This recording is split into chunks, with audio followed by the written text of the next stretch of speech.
غم نہ کری رب تجھے برباد نہ ہونے دے گا، تیرا دشمن بڑا نادان۔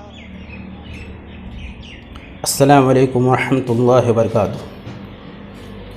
الحمدللہ رب العالمین والعاقبۃ للمتقین والصلاة والسلام علی محمد وآلہ وصحبہ اجمعین، اما بعد فاعوذ باللہ من الشیطان الرجیم، بسم اللہ الرحمن الرحیم، وَكَانَ حَقًّا عَلَيْنَا نَصْرُ الْمُؤْمِنِينَ۔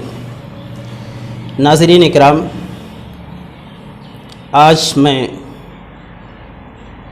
جس عنوان کو لے کر کے آپ کے سامنے حاضر خدمت ہوں وہ یہ ہے کہ ہمارا ہندوستان میں کون سا لاہ عمل ہونا چاہیے۔ حضرات گرامی، آج کا ہندوستانی مسلمان بہت ہی نازک موڑ پر کھڑا ہے۔ ایک طرف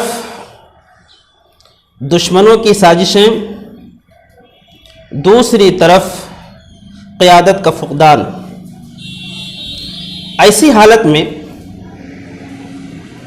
ایک مسلمان کا پریشان ہونا تعجب خیز نہیں ہے، لیکن ایک سچا اور پکا مسلمان نہ حالات سے گھبراتا ہے اور نہ ہی حالات سے مایوس ہوتا ہے، بلکہ وہ تدبیریں تلاش کرتا ہے اور راستے تلاش کرتا ہے۔ آئیے آج ان راستوں کی تلاش کی جائے جو ہمارے اور آپ کے مستقبل کو ہندوستان میں محفوظ بنا سکے۔ سب سے پہلی تدبیر یہ ہے کہ ہم اللہ سے اپنے رشتے کو مضبوط کر لیں۔ اگر اللہ سے ہمارا اور آپ کا رشتہ مضبوط ہوگا، اللہ کی نصرت و تائید ہمیں اور آپ کو میسر ہوگی۔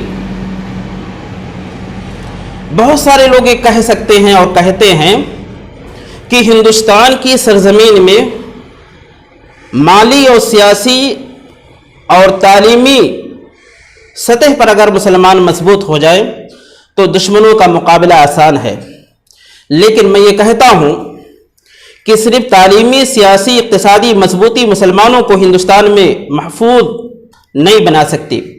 اس کی ایک مثال دیکھیے، بوسنیا کے حالات سے ہر شخص کو واقفیت حاصل ہے۔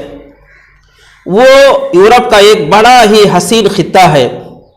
وہاں کے مسلمان بڑے ہی خوشحال، بڑے ہی فارغ البال، بڑے ہی سیاسی طور پر مضبوط تھے، لیکن دینی کمزوری کی بنیاد پر نہ ان کی تعلیم، نہ ان کا اقتصاد، نہ ان کی سیاست کی مضبوطی ان کو بچا سکی، اور ان کے ساتھ ایسے حالات پیش آئے اور دشمنوں نے ایسا برتاؤ کیا جس کو زبان پر نہیں لایا جا سکتا۔ تو گویا کہ ہم اگر اقتصاد میں مضبوط ہو جائے، سیاست میں مضبوط ہو جائے، لیکن ایمان سے دوری ہو اور دینی اعمال سے دوری ہو، تو یہ ہے پالیسیاں، یہ قوت و طاقت جو ہمیں مال و دولت سے حاصل ہوگا ہمیں بچا نہیں سکتی۔ دوسری تدبیر جو ہمیں اختیار کرنی ہے ہندوستان میں، اپنے اختلافات کو بھلا دینا ہے۔ آج مسلمانوں کے بیچ میں اختلافات کے 3 بنیادی اسباب۔ ایک سبب مسلک کی بنیاد پر اختلاف ہو رہا ہے، دوسرا ذات و برادری کی بنیاد پر، تیسرا آدمی سیاسی نظریات کی بنیاد پر ایک دوسرے سے اختلاف کرتا ہے۔ آج مسلک نے ہمارے دلوں کو بانٹ دیا، ہمارے مدارس مساجد کو بانٹ دیا، ہماری محفلیں مسجدیں الگ ہو گئیں، کوئی ایک دوسرے کے ساتھ اٹھنا بیٹھنا نہیں گوارا کرتا۔ ایسے عالم میں ہمیں سارے اختلافات کو بھلا کر کے ایک پلیٹ فارم پر جمع ہو کر کے اپنی آواز کو بلند کرنا ہے، اور اپنے دین و عقیدے کے تحفظ کے تعلق سے ہمیں کوششیں کرنی ہے۔ تیسری تدبیر، ہمیں اگر ہندوستان میں اپنے ایمان کے ساتھ، اپنے نسل کی حفاظت کے ساتھ باقی رہنا ہے، تو تیسری تدبیر جو ہمیں اپنانی ہوگی، وہ تیسری تدبیر یہاں پر موجود اقلیتوں کے ساتھ ہمارے بہتر تعلقات ہونے چاہیے۔ آج ہندوستان میں سکھ ہیں، عیسائی ہیں، جین ہیں، کرسچن اور بدھسٹ، کمیونسٹ، ایک بڑی تعداد لوگ اس ہندوستان میں موجود ہیں۔ ان کو اپنے رابطے میں رکھنے کی ضرورت ہے، ان سے ہمیں مل کر کے رہنے کی ضرورت ہے۔ ان کو اپنی سبھا، اپنی مجلسوں میں ان کو بلائیں، ان کی مجلسوں میں ہم شریک ہوں، ان کی باتوں کو سنیں، ہم اپنی باتوں کو سنائیں۔ اس طریقے سے قوت و طاقت ہمیں میسر ہوگی اور ہم اپنے دین و عقیدے کے تحفظ کے تعلق سے ایک مضبوط قدم اٹھا سکتے ہیں۔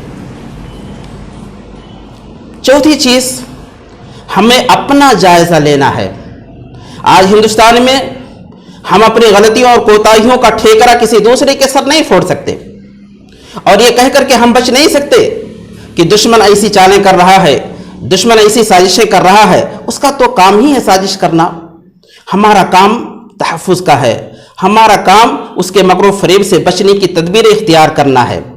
آج حالات ایسے ہیں، اگر دیکھے جائے، جائزہ لیا جائے اسلامی سماج اور معاشرے کا، تو ہم کو بڑا دکھ ہوتا ہے کہ ایک مسلمان ہے، صوم و صلات کا پابند ہے، قرآن کی تلاوت کا پابند ہے، ذکر و اذکار کا پابند ہے، لیکن وہی مسلمان شادی بیاہ میں نہ جانے کتنے بیجا اخراجات کرتا ہے۔ انہیں پیسے کو بچا کر کے دیگر رفاہی کام میں لگاتا تو شاید قوم ملت کا زیادہ فائدہ ہوتا۔ یہی نہیں بلکہ اس کرونا کی مہاماری میں حالات یہاں تک پیدا ہوئے کہ مسلمان مریضوں کے لیے ہاسپٹل کے دروازے بند ہو گئے، ڈاکٹروں نے چیک اپ کرنا چھوڑ دیا، ان کا دوا علاج کرانا چھوڑ دیا۔ کیا یہ چیزیں ہماری آنکھ کھولنے کے لیے کافی نہیں ہیں کہ ہم اپنے قصبہ دیہات اور شہر میں کلینک کھولیں، ہاسپٹل کھولیں، اچھے ڈاکٹروں کو پیدا کریں، اس وطن کی خدمت ہو سکے، قوم ملت کی خدمت ہو سکے، قوم ملت اس سے فائدہ اٹھا سکے۔ ہمارے پیسے دینی تقریبات میں کتنا خرچ ہو رہے، کبھی ہم نے اس کا جائزہ لیا؟ ہم نے پروگرام کو مختصر اور کم خرچیلا کیوں نہیں بنایا تاکہ اسی پیسے کو اٹھا کر کے دوسرے اہم کاموں میں ہم لگا سکیں؟ عزیزان ملت اسلامیہ، یہ بڑے دکھ کی بات ہے کہ آج ہمارا پیسہ جو قوم ملت کی تعمیر میں ہونا چاہیے بیجا خرچ ہو رہا ہے۔ اس پہ ہمیں غور کرنے کی ضرورت ہے، اپنا حساب کرنے کی ضرورت ہے، اپنے گریبان میں جھانک کر کے دیکھنے کی ضرورت ہے۔ پانچویں چیز، اشتعال انگیزی سے ہمیں بچنا ہے۔ ہندوستان کے اندر ہم اپنی اشتعال انگیزی سے کچھ نہیں کر سکتے۔ دشمن کو ہماری قوت کا علم ہے، دشمن ہمارے بارے میں بہتر جانتا ہے کہ ہم کیا کر سکتے ہیں، کیا نہیں کر سکتے ہیں۔ اشتعال انگیزی کے ذریعے سے ہم لوگوں کو اپنے خلاف آمادہ کر لیں، اپنے کمزور مسلمانوں کے تئیں ان کو آمادہ کر لیں، جہاں کمزور ہوں ان کو دبا دیا جائے، کچل دیا جائے۔ ان اشتعال انگیزیوں سے یہی نقصانات حاصل ہوئے ہیں۔ اس لیے جو لیڈر بننے کے لائق نہ ہو ان کو ریجیکٹ کر دیا جائے، ملکی پیمانے پر ان کو ریجیکٹ کر دیا جائے، ان کی اشتعال انگیزیوں سے کوئی متاثر نہ ہو، بلکہ بڑی حکمت و دانائی کے ساتھ، بڑی ہی تدبیر کے ساتھ اپنے مشن میں لگے رہیں۔ انقلاب آئے گا، حالات بدلیں گے، ہندوستان کا رخ بدلے گا، اور یہی باشندے جو آپ سے نفرت کرتے ہیں، آپ سے عداوت کرتے ہیں، آپ کے ساتھ اٹھنا بیٹھنا نہیں چاہتے، آپ سے تعلقات نہیں رکھنا چاہتے، یہ سارے کے سارے لوگ آپ کے پیروں تلے آ جائیں گے، بشرط یہ کہ ہم صحیح اخلاق و کردار کے حامل بن جائیں۔